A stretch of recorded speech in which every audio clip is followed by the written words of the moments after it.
Ó, justo no dia em que as palavras vieram batendo hoje cedo, eu até comentei com o Abner, né? O Rafael ministrou o estudo de Romanos cedo. Antes disso, deixa eu me apresentar para quem não me conhece. Eu estou vendo algumas pessoas conhecidas aqui, estou feliz por isso. Mas eu me chamo Augusto, sou casado com a Érica. Muitas pessoas talvez não notem ela porque ela é bem tímida na dela. Hoje ela não está aqui, nem veio pela manhã porque ela acordou um pouco mal. Não sei se o frio e o sol que ela tomou no casamento do Gustavo ontem, que foi uma bênção também. Mas ela acordou um pouco mal e não pôde vir, mas eu tenho certeza que ela está acompanhando ali a live porque ela ficou encarregada de assistir, né? Mas eu estava falando pela manhã pro Abner, porque eu falei, Abner do céu, que vontade de tomar o microfone da mão do Rafael, cara, ele está falando tudo que eu vou falar à noite. Aí eu falei com o Abner e falei com o pastor agora à noite. Na verdade, quando a gente tem um culto contínuo a Deus, a palavra ela é contínua também, porque a gente não interrompe aquilo que Deus tem para falar aos nossos corações. E às vezes a gente tem dificuldade de ter uma vida de cultuar a Deus continuamente. A gente acha que o culto é só nas quartas-feiras, só no domingo, ou apenas nas oficinas de orações, mas o nosso culto é contínuo. E eu passei a ouvir muito isso aqui. Como é o nosso culto de segunda-feira? Porque o nosso culto hoje está sendo uma bênção, o louvor foi uma bênção, já na oficina de oração foi uma bênção. E como será o nosso culto amanhã? Como será o nosso culto na terça? Porque às vezes a gente vem aqui no domingo, recebe uma palavra abençoada, não estou dizendo que vai ser o caso hoje, porque porque assim, a gente tem entendimento que palavra abençoada, na verdade, é quando vem alguém aqui e profetizam bênçãos materiais sobre a nossa vida, mas a palavra de Deus já é a bênção maior que nós podemos ter, independente de como ela venha. E aí a gente está tão acostumado só com os cultos de domingo, só com culto 1, 2, 3 vezes na semana, e os outros 6, os outros 5, os outros 4 dias a gente não presta culto a Deus. Quando na verdade talvez o nosso culto mais importante seja quando essas portas se abaixam, porque com o irmão conduzindo a oração, com o irmão conduzindo o louvor, é fácil a gente ser guiado, é fácil a gente entrar no caminho de adoração, é fácil a gente conseguir entrar na presença de Deus. Às vezes a gente nem entra na presença de Deus, mas entra num caminho de emoção e a gente confunde a emoção com a presença de Deus.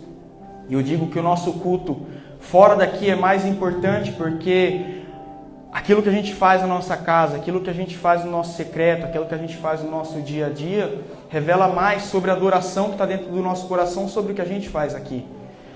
E quando a gente está em massa, a massa tem um poder de nos mover a fazer aquilo que a grande maioria está fazendo. Isso é bom, isso talvez quebra alguns gelos, quebra algumas barreiras que a gente tem para entrar na presença de Deus. Isso nos ajuda de certa maneira. Eu lembro que eu falei numa oficina de oração aqui que às vezes a gente não consegue conduzir pessoas para alguns lugares, a gente quer converter as pessoas na força do nosso braço, na força da nossa sabedoria, do nosso conhecimento, só que nada acontece porque primeiro quem convence o homem do pecado é o Espírito Santo e a gente não consegue levar pessoas para onde a gente nunca acessou. E a gente exige que o outro acesse lugares que a gente não acessou. E nisso a gente acaba frustrando muitas pessoas pelo caminho. Então, o nosso culto que é prestado em secreto, o nosso culto que é prestado quando essas portas se abaixam, é o culto mais importante, é esse que a gente precisa ter. Porque o que a gente faz aqui, na grande maioria das vezes, vai ser reflexo do que a gente faz fora.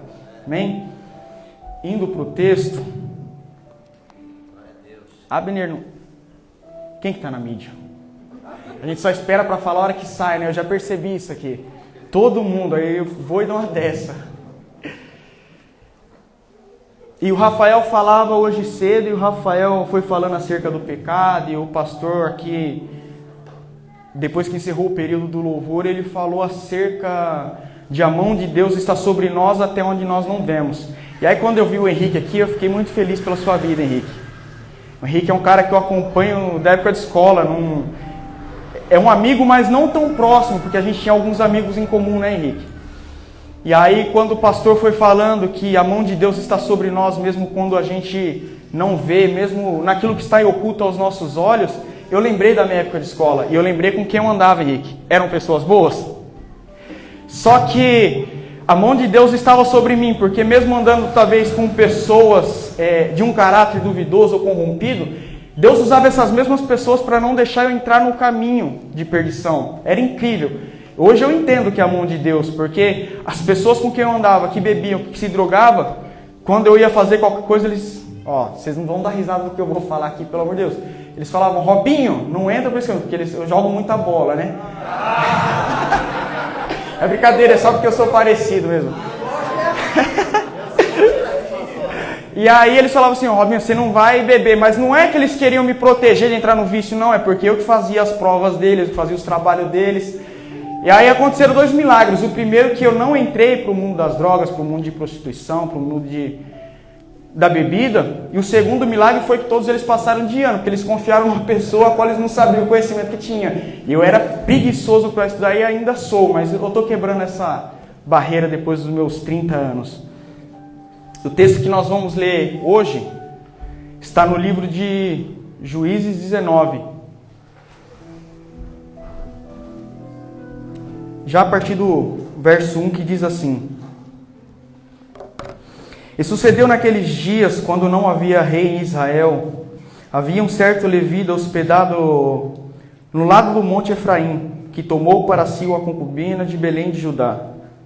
E a sua concubina agiu como prostituta contra ele, e foi-se embora dele para a casa do seu pai, para Belém de Judá. Esteve lá durante 4 meses inteiros.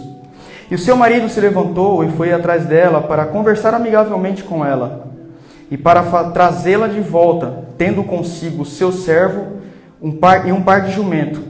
E ela o trouxe para a casa de seu pai. Quando o pai da donzela ouviu, ele alegrou-se em encontrá-lo. E o seu sogro, o pai da donzela, o deteve e ele permaneceu por 3 dias. Assim eles comeram e beberam e ali se alojaram. E sucedeu no 4º dia, quando eles se levantaram cedo pela manhã, que ele se levantou para partir. E o pai da donzela disse ao genro: Consola o teu coração com uns bocados de pão, depois segue o teu caminho. E eles se assentaram, comeram, beberam os 2 juntos, pois o pai da donzela havia dito para o homem: Fique com a gente, rogo-te, demora-te a noite toda, e deixa com que o teu coração se alegre. Grave bem isso aqui. Deixe com que o teu coração se alegre. E quando o homem se levantou para partir, o seu sogro insistiu com ele, e por isso ele voltou a se alojar ali. E ele se levantou cedo pela manhã, no 5º dia, para partir. E o pai da donzela disse: Consola o teu coração, rogo-te. E eles se demoraram à tarde e ambos comeram. Versículo 9. E quando o homem se levantou para partir, ele, a sua concubina e o seu servo, o sogro, o pai da donzela, disse-lhes: Eis que agora o dia já se aproxima do anoitecer. Rogo-te que demores a noite toda. Eis que o dia chega ao fim, aloje-te aqui, para que o teu coração possa se alegrar. Para que o teu coração possa se alegrar. E amanhã, toma cedo o teu caminho, para que possa sair à tua casa. Porém, o homem não quis se demorar naquela noite, mas se levantou e partiu. E veio até diante de Jebus, que é Jerusalém. E com ele havia 2 jumentos selados, sua concubina, também estava com ele o seu servo. Amém. Só até aqui. E essa é uma palavra que eu já ministrei alguns anos atrás. Só que essa palavra estava queimando muito forte ao meu coração esses últimos dias, porque eu comecei a lembrar de tudo que Deus fez na minha vida, de onde Deus me tirou. E eu me batizei há uns 12 anos atrás. E nesse período de 12 anos eu vivi o que o livro de Juízes vai apontar que o povo de Israel vivia. Eu não fui uma pessoa que deu muito trabalho para... Eu não vou dizer aceitar Jesus, porque, cara, foi Jesus que me aceitou com todos os meus pecados, com todas as minhas deficiências, né? Mas quando eu decidi entregar a minha vida, o controle da minha vida às mãos de Jesus, eu vivi o ápice, como o povo vivia. Vivi o primeiro amor, vivi o esfriamento, tudo isso estando dentro da igreja, porque eu não dei trabalho para vir. Quem me ganhou para Jesus não teve o trabalho, porque eu não tinha meus vícios. Na época eu estava focado só com estudo e trabalho. E quando eu me esfriei também, as pessoas não perceberam, porque eu nunca fui aquela pessoa de dar trabalho para um pastor, dar trabalho para um pai, para uma mãe. Eu até brinco às vezes, falo, cara, eu me arrependo, eu devia ter dado uns trabalhos na vida para ter um testemunho mais forte a hora que eu fosse contar. É sério, eu falo, cara, eu acho tão bonito quando um ex-traficante é usado por Deus, quando a ex-prostituta é usada, eu falo, cara, eu sou um ex o quê, né? Não sei lá, não sei. Mas a misericórdia de Deus me alcançou e hoje nós estamos aqui. E eu lembro que eu me esfriava e eu me desviava estando dentro da igreja. E o Rafael falou algo aqui pela manhã que me bateu forte. Deus confirmou a palavra que Ele vai nos conduzir nessa noite. Eu sempre costumo dizer, tem pessoas aqui que trabalham, que já trabalhou comigo, eu sempre falei, elas são prova disso, eu sempre falei, gente, para qualquer pessoa, esteja na casa de Deus, mesmo em pecado, esteja na casa de Deus mesmo frio, esteja na casa de Deus, cara, mesmo arrebentado, mesmo se sentindo um nada. Porque é na presença dele que você vai ser transformado. Quando a gente vai para a visão de Jeremias lá na casa do oleiro, a palavra de Deus diz que o vaso se desfez na mão do oleiro. E vaso que se desfaz no mundo, cara, só serve para carro passar em cima, ser pisado, ser chutado de lado até virar pó. Então se você tiver que se moer, se você tiver, cara, que está arrebentado, esteja aos pés do Senhor. E essa palavra queimou forte, porque quando essa palavra veio a mim, há uns 3 anos atrás, mais ou menos, eu estava num período que eu tenho uma deficiência, um pecado, que boa parte dos irmãos já sabe. Cadê o Vinícius? O Vinícius mesmo um dia naquele canto ele falou para mim, falou, ó, menino Catarina aí, ó. E eu falei, cara, eu tenho esse problema, eu me endivido com aquilo que com dinheiro que eu não tenho para ter aquilo que eu não preciso. E eu estava nessa época, eu falei, cara, quer saber de umas? Todo dia enfurnado na igreja, eu tô com dinheiro, vamos curtir a vida. Só que o meu curtir a vida era só bater perna em shopping, viajar, passear, jantar fora. E tudo isso nos dias de culto. Eu não escolhi outro dia, eu escolhi o domingo, que era o dia que eu não podia faltar. Que só tinha eu que tocava na igreja. E aí isso foi ficando normal. E o Rafael falou isso cedo. E é o que nós vamos ver aqui nesse texto. Esse texto, esses primeiros versículos que nós lemos, ele faz uma introdução de uma moça que ela já havia saído da casa do seu pai, estava sendo concubina de um levita. Aí a palavra vai dizer que essa mulher agiu como prostituta, não significa que ela foi prostituta. Eu vejo alguns pregadores dizendo que ela se prostituiu, mas eu vou tirar a minha própria base disso. Na época, a lei consentia em apedrejar quem adulterasse, quem fosse pego em ato de adultério. Aquela mulher não foi. E segundo, o marido foi atrás dela amigavelmente, o levita foi atrás dela amigavelmente. E isso me dá base para entender que aquela mulher, como o texto diz, ela agiu como prostituta. Assim como nós costumamos dizer numa discussão, fala, cara, não faz assim, você está agindo como um idiota. Não necessariamente a pessoa não necessariamente essa mulher se prostituiu, ela era uma prostituta. Mas talvez ela agiu como uma prostituta, por ter se aborrecido com aquele homem, por ter se frustrado. E aí eu começo a trazer a aplicação que eu trouxe para a minha vida na época, e a aplicação que talvez Deus quer me conduzir para que se aplique na vida de alguém aqui que precisa dessa palavra nessa noite. Todos nós um dia, vou falar por mim, depois que aceitei a Cristo, depois que desci as águas, eu estive dentro da casa do Pai. Só que um dia eu decidi olhar pela janela do mundo e vi uma paisagem bonita. E essa mulher um dia na casa do Pai olhou e se encantou por aquele levita. Ninguém sai da casa do Pai, ninguém se... Pastor, o que você viu na Gabriela que encantou seu coração? Coisas belas, não é? Coisas boas. E a gente, quando a gente decide interromper um ciclo da nossa vida para iniciar com outra pessoa ao nosso lado, é porque nós vemos coisas boas, bons atributos nessa pessoa. E fato é que aquela concubina, filha daquele pai, com certeza, por algum momento, ela viu coisas boas naquele levita. Só que ela desejou sair, talvez ela passou alguns momentos de felicidade ao lado desse homem.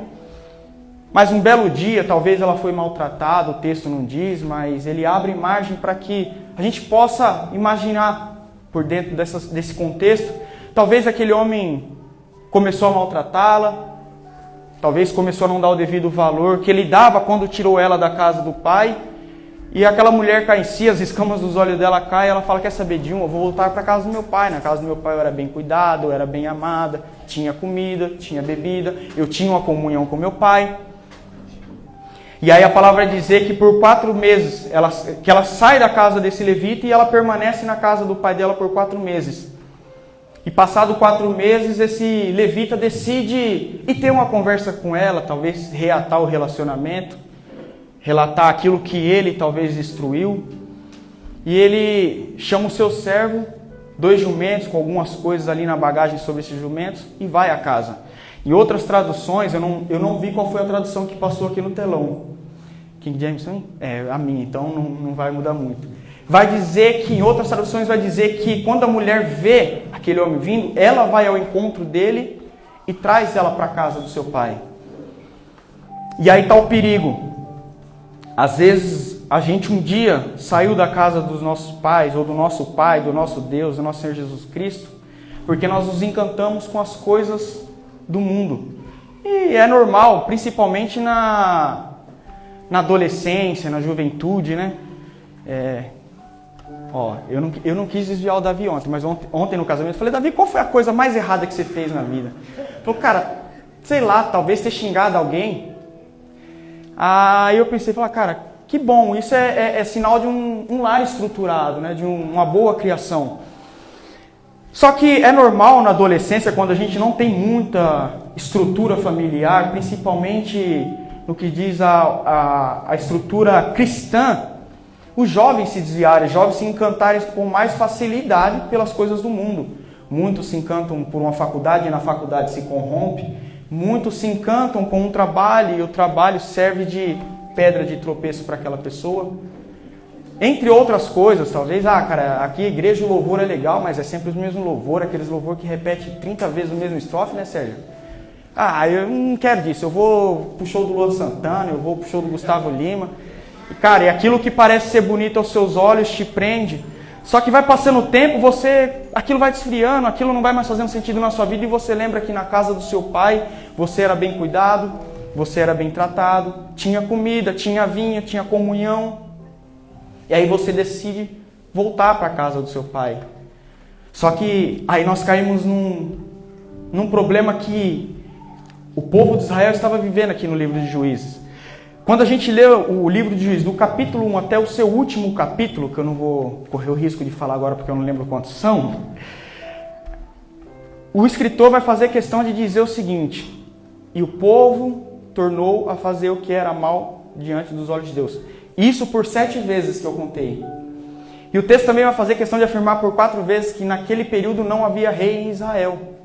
Eu não sei se soltou o tema aqui, mas o tema dessa palavra, não sei se aqui, é as consequências fora da casa do pai.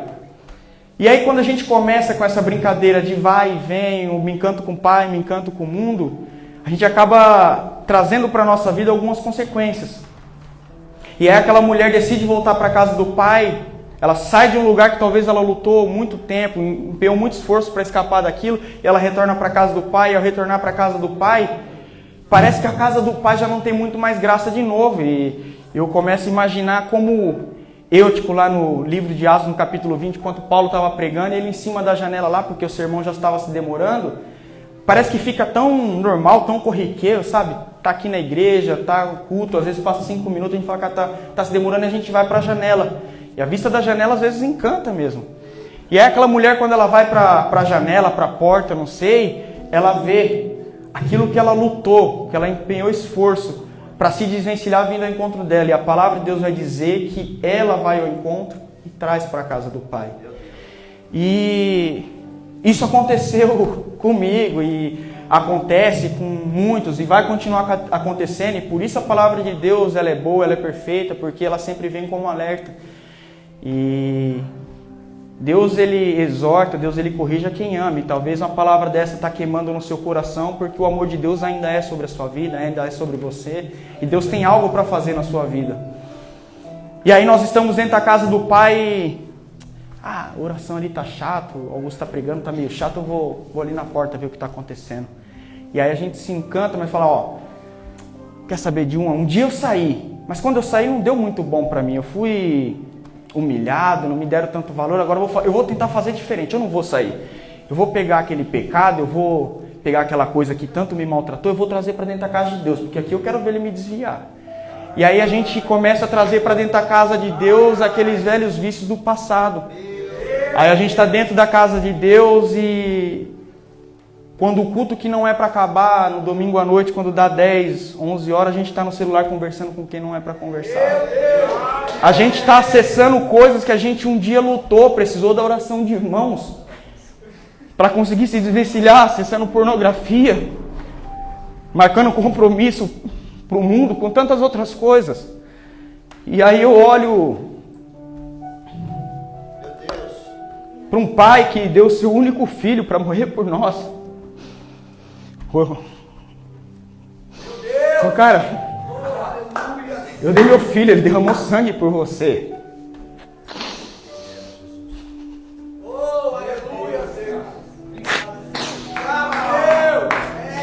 Se eu que sou homem, que sou mau, eu me dou quando eu vejo alguém que, cara, a gente gastou tempo, a gente investiu noite de oração, de joelho. Eu me dou por ver o sofrimento dessa pessoa. Imagine Deus como não fica quando vê você voltando para o mesmo lugar.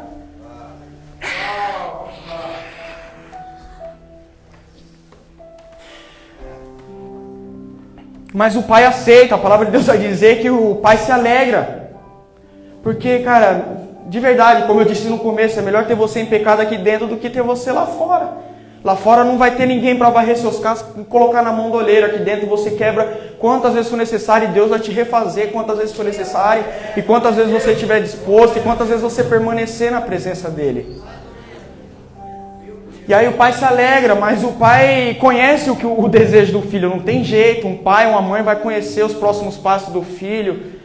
E aí esses versículos vai apontar tudo o que acontece no livro de Juízes praticamente inteiro. É o homem decidido a sair com a sua concubina e o pai falando, fica, come, se alegra, bebe vinho, tem um período de comunhão comigo. E às vezes a gente está aqui dentro, cara, talvez a gente entre aqui como falando assim, ó, hoje é meu último culto, eu vou lá para ver o que Deus faz, mas eu não quero mais saber de nada, vai ser meu último culto e a partir de hoje eu cansei dessa vida de ser crente. Tá com nada, vou embora. Aí a gente vem e recebe uma palavra dessa como se o pai estivesse falando, ó, come mais um pouco, bebe um pouco de vinho, alegra o teu coração, permanece, fica mais um dia, fica mais uma noite, ó, o dia já está se acabando, a noite vem, fica. E a gente aceita o primeiro convite, a palavra nos convence. Só que daí a gente não consegue dar continuidade no nosso culto. E amanhã a gente não se lembra da palavra que nos alimentou. Quando der amanhã a gente não lembra nem o que a gente almoçou hoje, a gente não lembra o que a gente comeu nesse culto, a palavra que Deus deu pra gente. E aí está o perigo de a gente não ter um culto constante para Deus.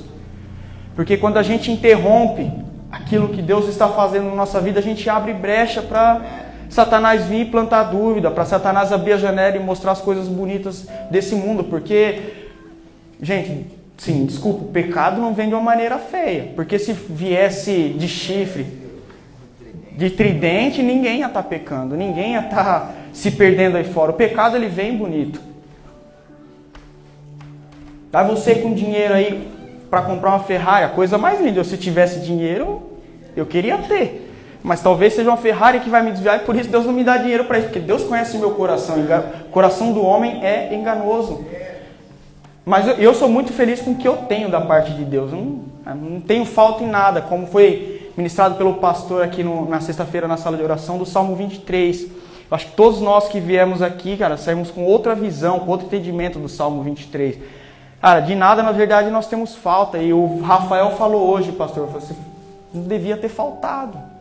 Rafael falou que a gente está... O pastor deu o exemplo das ovelhas no aprisco.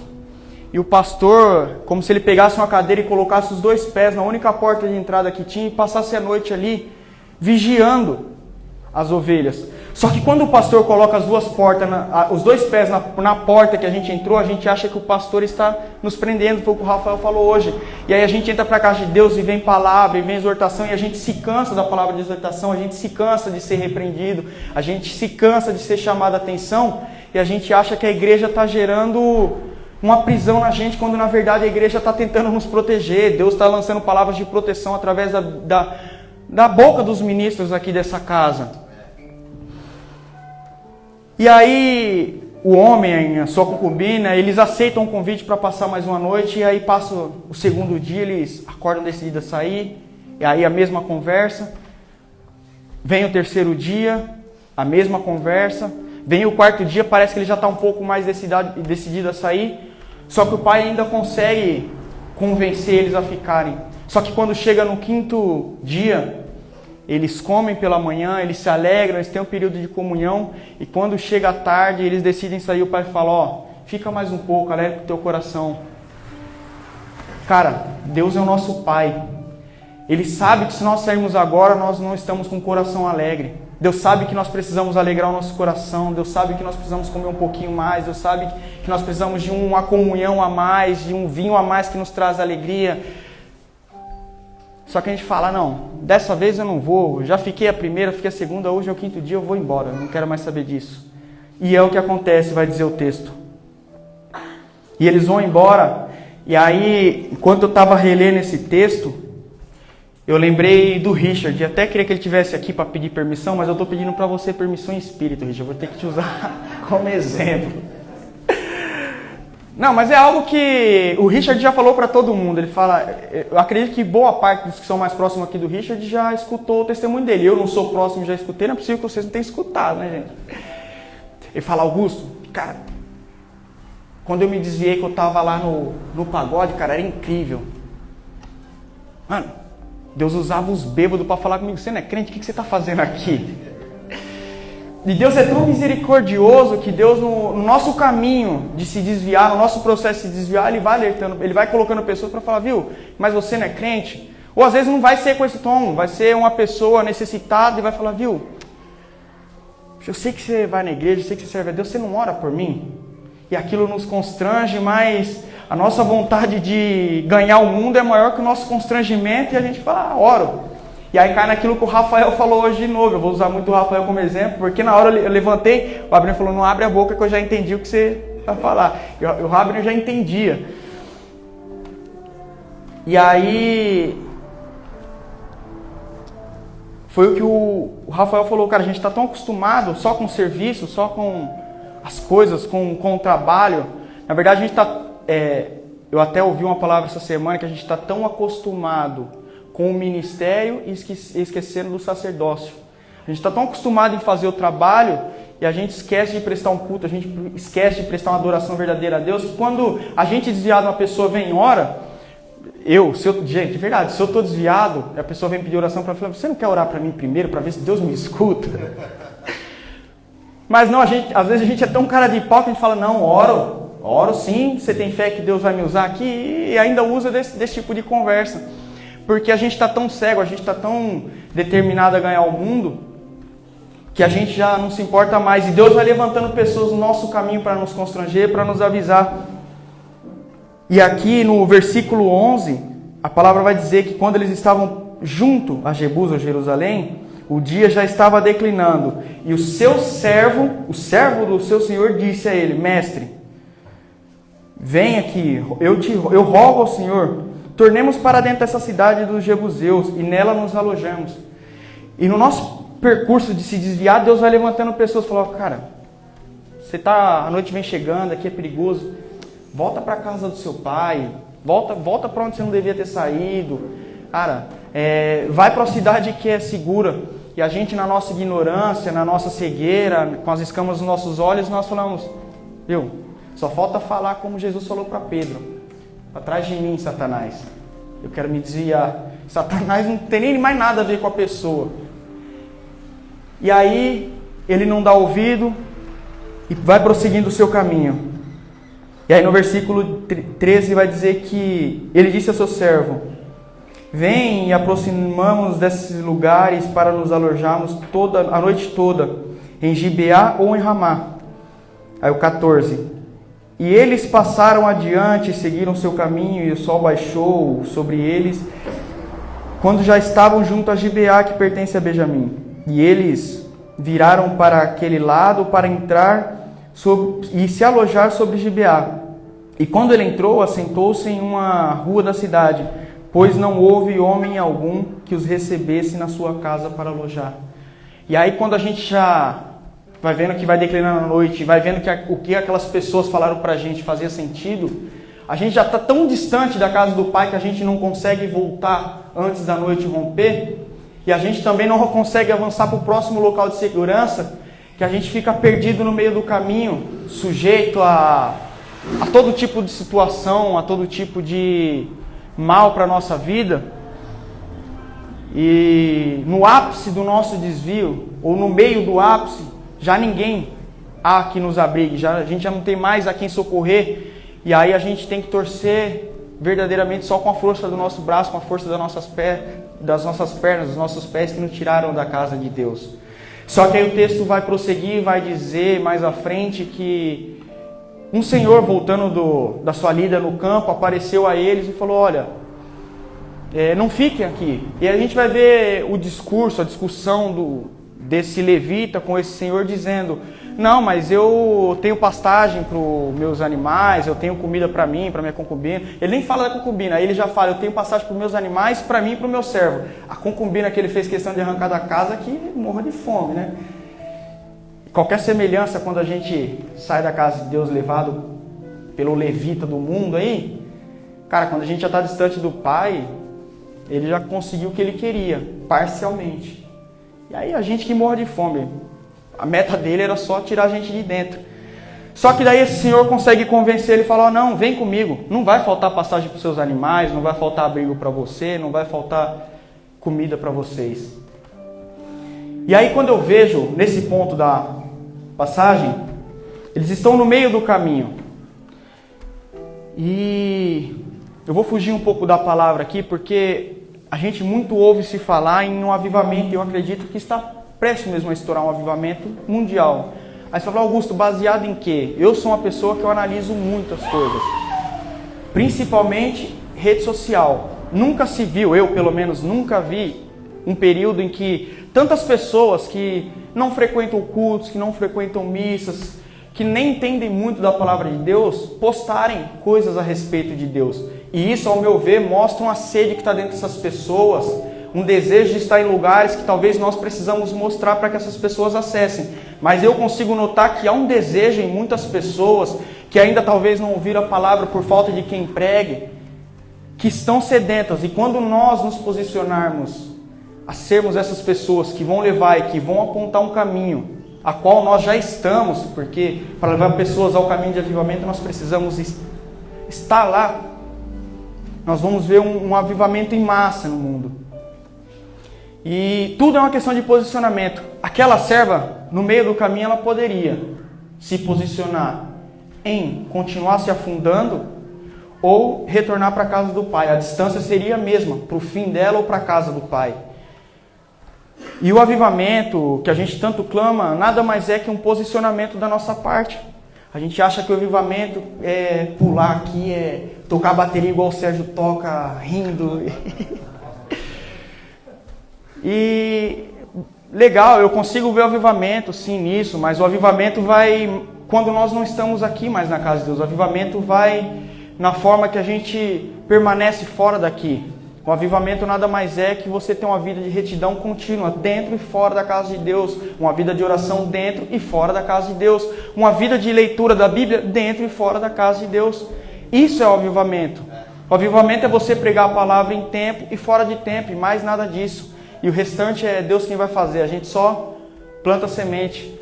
A função de regar e de dar o crescimento não é nossa. A nossa função é só espalhar a semente. E aqui faltou um posicionamento. Eu não vou nem dizer para o levita, porque o levita aqui ele vai começar a representar a imagem de Satanás. E a concubina, a filha daquele homem, ela vai representar o crente ou o cristão que saiu de dentro da casa do seu pai. E aí faltou posicionamento para essa mulher em retornar para a casa do pai, mas ela encontrou talvez alguém que pudesse suprir a sua necessidade de não passar a noite em uma praça, expostos aos perigos noturnos, que tinha comida para lhe dar, que tinha uma cama para repousar. E aí quando a gente vai avançando no texto, a gente vai ver que eles aceitaram o convite e foi para a casa desse homem. E aí no versículo 21 vai dizer assim: assim ele o trouxe para a sua casa e deu fenagem para os jumentos. E eles lavaram seus pés e comeram e beberam. E aqui está um perigo, e é tão impressionante quando a gente lê a Bíblia com um pouco mais de atenção, que nós vamos ver que muitas coisas que estão no Velho, ou praticamente quase todas as coisas, elas entram em concordância com o que está no Novo Testamento. Eu consigo ver, talvez se fosse eu o autor desse texto para dar o título a esse texto aqui, fora esse tema que eu dei, em vez de filho pródigo, eu ia colocar filha, porque a boa parte do percurso deles, boa parte da vida deles é semelhante. É alguém que tinha alimento, é alguém que tinha o cuidado do pai, é alguém que tinha alegria, é alguém que tinha comida, mas que se encantou com as coisas do mundo, como o filho pródigo que talvez olhou para fora da cerca das propriedades do pai e viu algo que ele nunca tinha vivido e se encantou com aquilo e falou: ó, pai, faz o seguinte, aí dá minha parte aqui, cansei de trabalhar para o Senhor, cansei das coisas aqui, eu vou viver minha vida. Só que aqui a gente vai entrar num ponto de choque, de disposição, de atitude, de posicionamento. O filho pródigo ainda teve um bom fim, porque talvez ele não encontrou ninguém que o abrigasse. Talvez ele não encontrou ninguém que lhe desse comida. E o Espírito Santo de Deus trouxe um batismo de consciência sobre a vida dele, que fez ele se lembrar: cara, na casa do meu pai até os empregados, até os servos comem melhor. Não, eu vou voltar para lá. E aí está o problema. Quando a gente está no mundo, a gente sempre tem um que vai pagar a nossa bebida, a gente sempre tem um que vai pagar o baseado, a gente sempre tem um que... Enfim, não vou descer mais o nível. Mas a gente sempre vai ter alguém que vai dar o alimento que a gente procura quando a gente está desviado. E aí está o problema. O filho pródigo retorna para o pai porque ele estava com fome e não encontrou ninguém que desse alimentar. A filha, ela aceitou o convite de alguém que não tinha estrutura, mas que tinha comida. E a comida que não era a mesma que seu pai dava e que talvez eles desejassem no momento. E aí eles entram na casa e aí começa, já estou caminhando para o fim da palavra, a tragédia, a desgraça. E quando eu olhei para esse texto a primeira vez, falei: por que será que Deus deixa uma tragédia tão grande assim relatada, no texto? E fato é que o que aconteceu no passado acontece no presente, vai continuar acontecendo no futuro, e isso nos serve de lição. Porque quando nós vamos viajar, ou quando nós que somos do estado de São Paulo vamos para o centro de São Paulo e nós vamos falar com uma pessoa mais experiente, o que essas pessoas vão falar? Ó, não passa por tal rua, mas se você for passar, esconde celular, mulher, segura firme na bolsa, esconde corrente, esconde essas coisas. E a palavra de Deus com esse tipo de tragédia nada mais é que um alerta de Deus para a nossa vida. Esse caminho que você está trilhando, que você está procurando trilhar, é perigoso. Eu sei o fim que ele pode dar. Eu sei o fim que te reserva. Eu sei o fim que te espera. E aí eu entendi. Falei: então é isso, Deus. Essa barbaridade está aqui relatada para que eu não caminhe para esse lugar. Para que eu retorne a tempo para a casa do meu pai, para que eu retorne para onde tem alimento, para onde tem vinho, para onde tem comunhão. E aí, quando eles já estão lá dentro, com os pés lavados, com a comida posta à mesa, o texto vai dizer que os filhos de Belial cercaram a casa daquele velho. Não se escandalizem com o que eu vou falar, mas está na Bíblia. E aí quando a gente está fora do mundo, o diabo vai fazer o que ele bem quiser com a gente, essa é a verdade. E aí os filhos de Belial cercaram e começaram a bater na porta, chamando aquele velho e falando: o homem que entrou na sua casa aí, joga ele para fora para que a gente abuse dele. E aí o texto vai mostrar uma conversa daquele velho com aqueles filhos de Belial falando: não cometam tamanha barbaridade a esse ponto. E eles falam: não. O homem que entrou na nossa casa, joga ele para fora para que a gente abuse dele. E aí aquele velho vai dizer o seguinte: não, vamos fazer o seguinte. Eu tenho uma filha aqui que é virgem e tem a concubina dele, que também está aqui. Eu vou jogar elas para fora aí para vocês. E aí vocês fazem o que bem quiser dela, está no texto, humilha elas, faz o que vocês quiserem. E os filhos de Belial insistiram: não, Nós queremos o homem. E aí aquele levita, aquele homem que tirou a mulher da casa do seu pai, vendo que ele não escaparia, ele mesmo pega a sua concubina e lança ela para fora.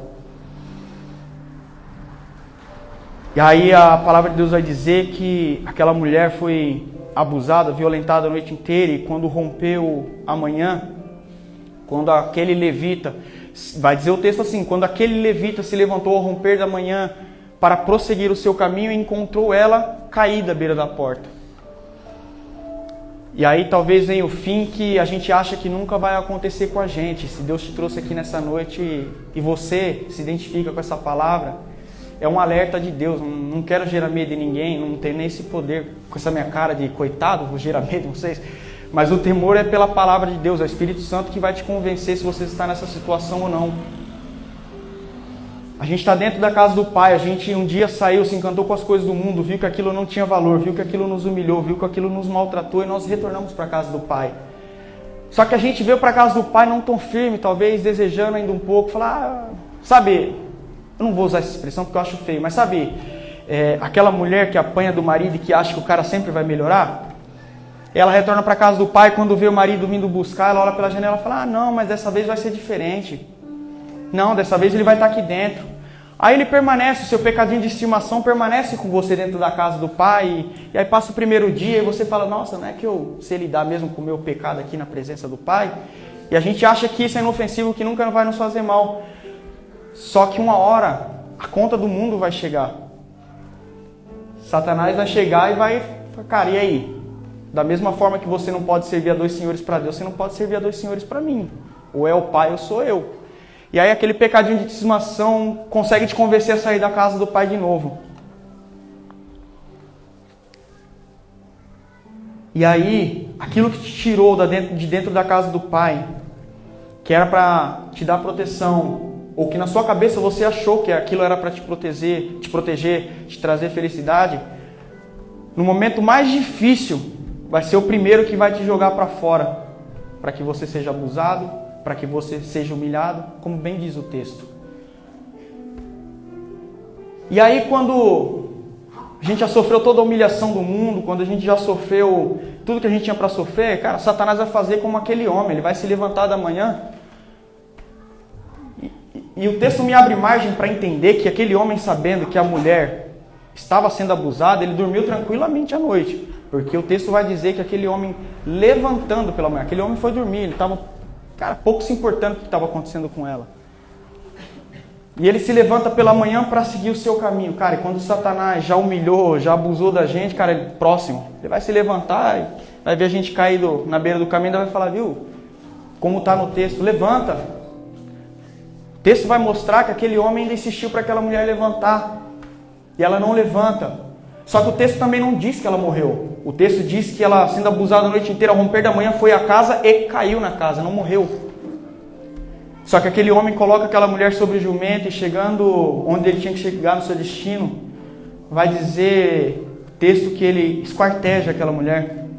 Ele manda para as 12 tribos de Israel e o ato dele causa uma grande guerra. Talvez uma das maiores guerras daquela época. Cara, e Satanás, não contente com a gente, quando fala levanta e ele vê que ainda pode ter um sinal de vida, cara, ele vai nos picar em pedaços, em cacos e vai expor para todos, ainda vai causar talvez desgraça no nosso meio, vai causar guerra no nosso meio. E a gente ainda insiste em ter uma disposição em caminhar fora da casa do Pai. Se coloquem de pé. A gente insiste em ter uma disposição em caminhar fora. A gente insiste em ter uma disposição de, para quem joga, cara, dobrar sempre a aposta, falar dessa vez não vai dar nada, comigo vai ser diferente, comigo não vai acontecer isso. E talvez nessa noite você entrou, talvez nunca se desviou, mas entrou com esse pensamento de que seria o seu último culto, de que você não queria mais saber disso, porque pessoas te decepcionaram, talvez pessoas te frustraram. Ou talvez um dia você estava aqui, retornou, você lutou tanto para sair de um lugar, veio para a casa do Pai e talvez essas coisas te encham os olhos de novo e você está pensando novamente em sair da presença da casa do seu Pai, onde há vinho para você se alegrar, onde há comida para alegrar o seu coração, onde há um Pai para ter uma comunhão com você, para te proteger, para te amar, para te conduzir em sabedoria. Mas a palavra de Deus nessa noite, ela veio para nos alertar das consequências de uma vida fora da casa do Pai. E que nessa noite o Espírito Santo possa ter trazido um batismo de consciência na sua mente, no seu coração, de que Deus deseja, de que Deus espera que você permaneça nessa casa, de que você permaneça na mesa, comendo, se alimentando, tomando do vinho, se alegrando com o Pai. Porque quando nós saímos da casa do Pai, não é que Deus já não nos alcança, não é que o Pai deixou de gostar de nós, mas como disse o Rafael hoje, o Rafael deu o exemplo de que a gente cria uma barreira entre nós e Deus. E essa barreira nada mais é que um muro que nós levantamos entre nós e Deus. Cara, na verdade Deus está do outro lado, mas nós levantamos muros com as nossas atitudes, com os nossos desvios de caráter, de conduta. E aí eu faço analogia que cada oração de arrependimento que a gente faz é uma marretada que a gente dá nesse muro. Cara, e a gente tem que orar muito. A gente tem que se dispor muito para conseguir quebrar esse muro e ter a presença de Deus na nossa vida de novo. Que você não saia daqui pensando em sair da presença de Deus, que você não saia daqui pensando em sair da presença do Pai. Você não vai ter amnésia, como o nosso pastor tem pregado ultimamente, cara. Ele usa muito o exemplo do carro.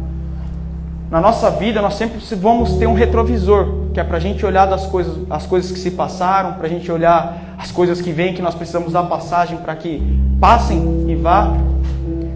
Só que o para-brisa da nossa vida é muito maior que o retrovisor e nós precisamos insistir em olhar para frente. Talvez hoje você entrou aqui já farto ou não farto, mas enjoado de uma comida que você tem comido tantas vezes, que talvez a comida que o Pai tem te oferecido todos os cultos, talvez já não tenha te saciado, mas a palavra de Deus se renova todos os dias. E o alimento do nosso Deus também se renova sobre todos os dias. Eu vou pedir para vocês fecharem os olhos. Eu vou fazer apenas 3 convites e eu não vou insistir, porque o Espírito Santo queimando no seu coração já deve ser o maior convite. Não precisaria nem talvez eu abrir a minha boca, nem fazer isso, mas se isso for te impulsionar a tomar uma atitude para que você permaneça na casa do Pai, eu vou fazer. E o primeiro convite é para você que um dia saiu da casa do Pai, encantado pelas paixões do mundo, mas que um dia acordou e viu que as coisas do mundo já não tinham tanto valor, que elas te maltrataram e você retornou para a casa do Pai. Estando na casa do Pai, essas coisas insistem em voltar à sua mente, você insiste em olhar pela janela e você sente o desejo de ir ao encontro dessas coisas e trazer para dentro da casa do Pai, ou talvez você já foi ao encontro e trouxe para dentro da casa do Pai, e você nesse exato momento está como aquela concubina que trouxe aquilo que aprisionou, que trouxe aquilo que um dia fez tanto mal para ela, para dentro da casa do Pai. Você está achando que você vai conseguir servir a 2 senhores, que você vai conseguir servir a Deus e ter o seu pecado de estimação aqui, ou talvez você está com aquele pecado de estimação, mas você não tem força para se livrar. E o primeiro convite é para você. Você que se encontra nessa situação, levanta sua mão e no seu lugar, alguns dos obreiros dessa casa, vai até você e nós vamos te conduzir em oração para que você encontre força, para que você encontre renovo da parte de Deus.